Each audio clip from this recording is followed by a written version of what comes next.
Tapi kita mau langsung ke Bang Mustafa Narawardaya. Di bulan April 2023 yang menjadi sorotan adalah pernyataan dari Ketua Umum PBNU, ya Khalil Stakuf, bahwa madrasah itu kalau bisa bukan hanya menerima umat muslim saja, tapi warga yang non-muslim bisa belajar, bisa menjalani aktivitas pendidikan di madrasah. Bagaimana komentar Bang Mustafa Nara? Baik, Assalamualaikum warahmatullahi wabarakatuh. Waalaikumsalam. Sebenarnya pernyataan ini sudah terlambat, Muhammadiyah itu sudah menerima dari perguruan tinggi sampai pendidikan dasar sudah ada non-muslim. Di Papua itu hampir 99% itu non-muslim. Anda kalau ke Universitas Muhammadiyah di Papua ada dua ya, Sorong dan Papua itu hampir 99% non-muslim. Mereka mengangsu ilmu di Muhammadiyah dan gak ada masalah sama sekali. Karena di sana memang secara infrastruktur kekurangan banyak. Oleh karena itu Muhammadiyah menyediakan, yang saya tahu ya, Muhammadiyah menyediakan semua kebutuhan pendidikan di sana. Karena mayoritas non-muslim ya di sana Islam malah jadi minoritas, dan itu lucu. Pertama-pertama mendirikan perguruan tinggi itu bukan ayo sekolah, ayo kuliah, nggak begitu. Dibangunlah taman, bangunlah air mancur, kemudian jalan dibikin halus, aspal, lalu penduduk setempat itu cuma main-main foto-foto selfie, dan akhirnya bertanya-tanya, ini untuk apa? Untuk sekolah, untuk kalian. Kalian nggak mau sekolah dan bukan diajarkan kemudian agama Islam begitu, enggak. Ajaran secara umum, karena memang itu bukan semacam pendidikan khusus agama dan umum ya. Jadi kalau kemudian madrasah ingin seperti itu ya bagus. Apa masalahnya kan? Apa masalahnya? Khusus soal ini loh ya. Asal bisa menjaga. Persoalannya kan toleransi itu bisa dilaksanakan tapi mungkin sulit untuk menjaga. Tahun 2022 kalau tidak salah Kementerian Agama itu mencanangkan sesuai tanggalnya ya, tanggal 16 November kalau tidak salah, itu sebagai Hari Internasional toleransi. Dan hasilnya luar biasa. Udah diteliti oleh Kompas bahwa 72,6%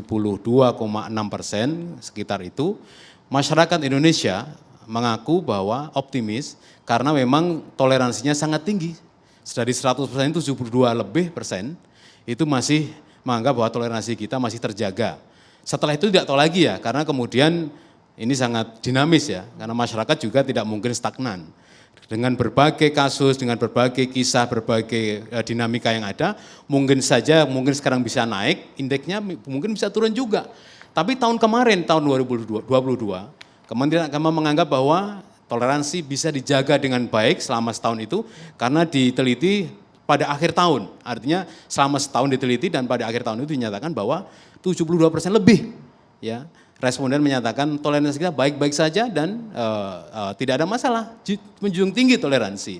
Kalaupun ada kecil-kecil, saya kira itu adalah kasuistik. Tidak kemudian menggambarkan semua orang Islam intoleran, semua orang Kristen intoleran pada ketika berada pada mayoritas di pulau tertentu, tidak tertentu. Karena begini, sebenarnya yang menjadi persoalan kita ketika toleransi itu mau dibahas hari ini ya, ketika sahabat-sahabat kita, kemudian komunitas-komunitas ormas Islam, katakanlah ormas kita sendiri, ormas saya, ketika mereka mengaku sebagai paling toleran, tapi tidak ikhlas dalam melaksanakan toleransi, itu tetap akan menjadi masalah. Tidak mungkin masyarakat kemudian ditutupi dengan declare, saya NKRI harga mati, Pancasila sampai mati, kemudian toleransi, kami paling toleransi, tidak bisa. Kalau itu mereka toleransinya tidak dengan ikhlas. Bagaimana mengukur ikhlasnya itu? Biasanya ketika mayoritas di Indonesia ini menerima dengan baik. Contoh begini, kalau wali kota London, mereka mengadakan berkunjung ke mayoritas, itu wajar, buka bersama di mayoritas, karena di sana Islam minoritas. Tetapi kalau kemudian dibalik posisinya, ya di Indonesia, ketika itu terjadi di sini kayaknya menjadi aneh karena mayoritas mendatangi minoritas. Kok perkiraannya seperti minoritas itu butuh gitu. Itu pandangan pertama. Pandangan kedua adalah seolah-olah ini pemaksaan. Karena minoritas tidak mungkin kemudian berani menolak. Ketika kemudian ikon-ikon tertentu ya, tokoh-tokoh toleransi itu kemudian mencoba merangkul, padahal mereka juga tidak ingin dirangkul, itu memang soal ibadah kan. Ketika ingin pada ranah ibadah, mereka belum tentu ikhlas menerima bahwa itu disebut sebagai toleransi. Ini kan sudah memasuki rumah ibadah, sudah melompat pagar ibadah antar agama. Nah sayangnya di Indonesia itu di SKB 2 Menteri itu yang diatur hanya pendirian tempat ibadah antara Islam dan non-Muslim. Tidak dengan Islam dan Islam. Kan seperti itu, coba Anda lihat itu.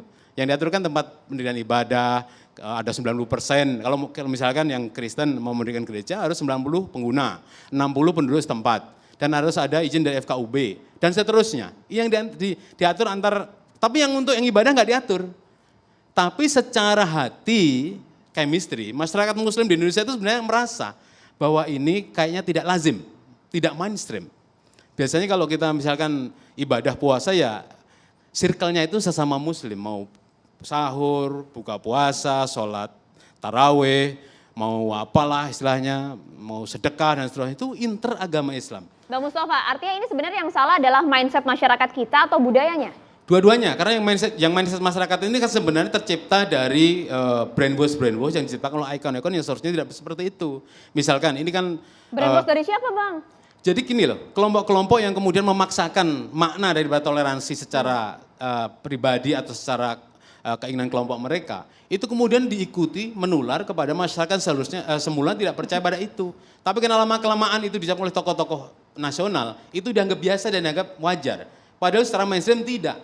Karena semua masyarakat, semua ormas Islam, semua kelompok komunitas, atau partai Islam sekalipun, nggak mau mengikuti cara-cara seperti itu. Bang Mustafa, kalau berbicara intoleransi kan kita juga kasuistik ya Bang ya. Iya, betul. Berikan contoh yang konkret yang terjadi di Indonesia. Kalau memang sekarang kita sudah mayoritas toleransi tadi kata Bang Mustafa Nara. Yang intolernya bagian mana Bang? Yang tadi Abang sebut ya kecil-kecil lah, mungkin tidak terlalu ngefek mungkin. Ya, ini yang gede ya. Misalnya pertama, ya ada penolakan pendirian tempat ibadah. Ada penolakan kedatangan ustadz. Dua itu saja dulu. Kalau yang pertama itu antar agama, tapi kalau yang kedua ini interagama. Ya. Ini dua hal yang berbeda. Tetapi ini intoleransi yang dianggap intoleransi. Ustadz mana yang ditolak? Nggak ada Bang. Ustadz mau ceramah mah boleh di Indonesia Bang. Banyak. Saya mohon maaf ya bagian dari pendakwah awal lah ya. Tahu betul. Saya juga pernah ditolak juga. Mohon saya ceritakan nih. Saya Idul Fitri mendapatkan, nggak usah orang lain contohnya, saya sendiri supaya paham ya. Dapat jatah khotib Idul Fitri di sebuah universitas besar di Jakarta Barat. Kurang sepekan, itu rektor nelpon saya. Saya dapat surat dari sebuah ormas Islam, pemudanya, nggak saya sebut ya, mengirim surat kepada kami, keberatan kalau saya khotib di perguruan tinggi itu.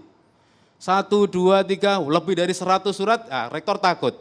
Pola ini mungkin digunakan karena berhasil, akhirnya saya diganti dari khotib. Berhasil, ini hanya Mustafa saja, bukan Abdul Somad, bukan Adi Hidayat, bukan Basalamah. Felix, bukan apa. Ini kan hanya beda mazhab misalnya. Nah, sekarang yang pertama itu, penolakan Ustadz. Itu berujung pada pembubaran pengajian misalkan. Jadi ini intoleransi interagama yang terjadi nyata-nyata ada di depan kita. Kalau yang tadi, yang tempat ibadah, saya nggak yakin kalau itu ditolak itu bukan karena tanpa alasan. Misalnya ini ya, ada alasan kultur, ada alasan SKB 2 Menteri. Okay. Karena umat Islam sendiri juga ngalamin, Muhammadiyah memberikan masjid di Aceh ditolak, di depan jalan itu dikasih Dan ini masih terjadi hingga saat ini? Masih terjadi. Okay. Kita di Malang, di mana itu, di Banyuwangi, Masjid Muhammadiyah dipotongin nama Muhammadiyahnya. Terjadi di Jakarta Barat.